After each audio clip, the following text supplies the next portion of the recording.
Ruby Bridges is back. In a classroom that was once her prison. I remember staring out of the window because it looked right over the playground. This huge playground that I was never allowed to go out and play on. Because she wouldn't have been safe. In the fall of 1960, there was a mob out there. They were shouting and pointing, and I didn't quite understand why they were so angry. Ruby was just 6, chosen to desegregate this New Orleans school alone. When I first drove up in front of the school, I actually thought it was Mardi Gras. You know, living here in New Orleans, the crowd outside, and they were barricaded, and they were throwing things, and I kind of felt like I was in the middle of a parade. The youngest soldier in the struggle for civil rights. She went to her classroom. And it was empty.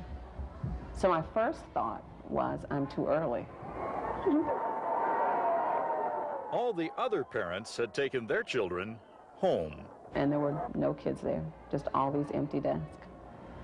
And that stayed that way for the whole year. Does this hallway bring back lonely memories? Yes. I was never allowed to walk this hall. Once I got into the classroom, that's where I stayed. With her teacher. But Ruby never missed a day.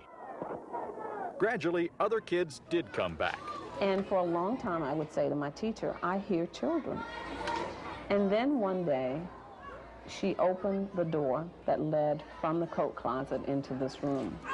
And there were 5 or 6 white kids. And I thought, oh my God, look at this. I felt like I had just stepped into Disney World or something. The curses and crowds finally faded away, but Ruby's family had paid a terrible price. Her father lost his job. Her parents divorced. Ruby stepped into history's shadow. And then, a few years ago, her brother was murdered in the old neighborhood where they grew up. Come on. You ready for school? Ruby stepped back into the spotlight, determined to help other children who have problems. I think it's important that we become mother and father to every child. This story is about a little girl, which is me. She began with the children in her old school, Frantz Elementary. It shouldn't matter to you what color a person is. Gerald is not the same color as you. But we still friends. That's right. Ruby Bridges was too young to be bitter the first time she was here. So I was about your age. Too wise to be bitter today. We have to spend a lot more time with our kids, making sure that that they are not faced with those same things that this 6-year-old was faced with. Ruby Bridges' proud march inspired Norman Rockwell's most powerful painting. He called it The Problem We All Live With. This little girl of 6 was able to do what she did because her heart and mind were wide open. You know what we had here today? Ruby's mission today is to keep other hearts and minds from closing. So make sure you tell somebody about the story.